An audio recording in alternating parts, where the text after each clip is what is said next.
తెలంగాణలో ఇవాల్టితో మద్యం షాపుల దరఖాస్తుల స్వీకరణ ప్రక్రియ ముగియనుంది. అర్ధరాత్రి వరకు దరఖాస్తు చేసుకునేందుకు అధికారులు అవకాశం కల్పించారు. ఇవాళ ఒక్కరోజే ఇప్పటివరకు 20,000కు పైగా దరఖాస్తులు వచ్చాయి. ఇప్పటివరకు మొత్తం 66,000 దరఖాస్తులు వచ్చాయని అధికారులు వెల్లడించారు. చివరి రోజు కావడంతో టెండర్లు వేసేందుకు వ్యాపారులు క్యూ కట్టారు.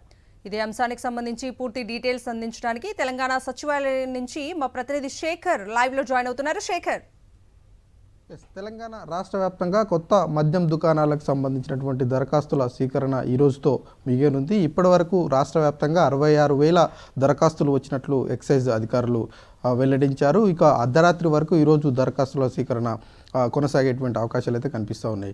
గత సంవత్సరం 1,30,000కు పైచిలకు దరఖాస్తులు వస్తే ఈ రోజుతో ముగియనున్నటువంటి నేపథ్యంలో గడిచినటువంటి చివరి 3 రోజులుగా 90,000కు పైచిలకు దరఖాస్తులు వస్తాయని అధికారులు అంచనా వేసినప్పటికీ కేవలం 40,000కు పైచిలకు మాత్రమే ఈ దరఖాస్తులు వచ్చినటువంటి పరిస్థితులు. ఈరోజు అర్ధరాత్రి వరకు మరొక 10 నుంచి 15,000 దరఖాస్తులు వచ్చేటువంటి అవకాశం ఉంటుంది అన్నటువంటి అంచనాకైతే అధికారులు వచ్చారు. ఓవరాల్గా 90 నుంచి 95,000 మాత్రమే అవుతుందా లేదంటే ఎక్కువ అవుతుందా అన్నది చూడాల్సి ఉంది. ప్రస్తుతం రాష్ట్ర వ్యాప్తంగా ఈ కొత్త మద్యం దరఖాస్తులకు సంబంధించినటువంటి క్యూ లైన్లలో చాలామంది బిడ్డింగ్ వేయడానికి లైన్లలో ఉన్నట్లుగా సమాచారం అయితే అంతా ఉంది. అర్ధరాత్రి వరకు దరఖాస్తులు తీసుకుంటారు. ఇక దరఖాస్తులకు సంబంధించినటువంటి తేదీని పొడిగించరు అన్నట్లుగానే సమాచారం అధికారుల నుంచి వస్తున్నటువంటి పరిస్థితులు అయితే కనిపిస్తూ ఉన్నాయి. ఈసారి 1,00,000 రూపాయల బిడ్డింగ్ రేటును పెంచడంతో దరఖాస్తుల సంఖ్య తగ్గింది అన్నట్లుగా అధికారులు చెప్తున్నటువంటి పరిస్థితులు అయితే ఉన్నాయని చెప్పుకోవాలి. ఏది ఏమైనప్పటికీ గతంతో పోలిస్తే ఈసారి దరఖాస్తుల సంఖ్య తగ్గిందని చెప్పుకోవాలి. ఓవరాల్గా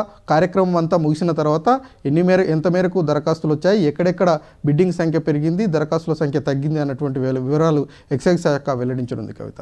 రైట్ శేఖర్, థ్యాంక్ యూ.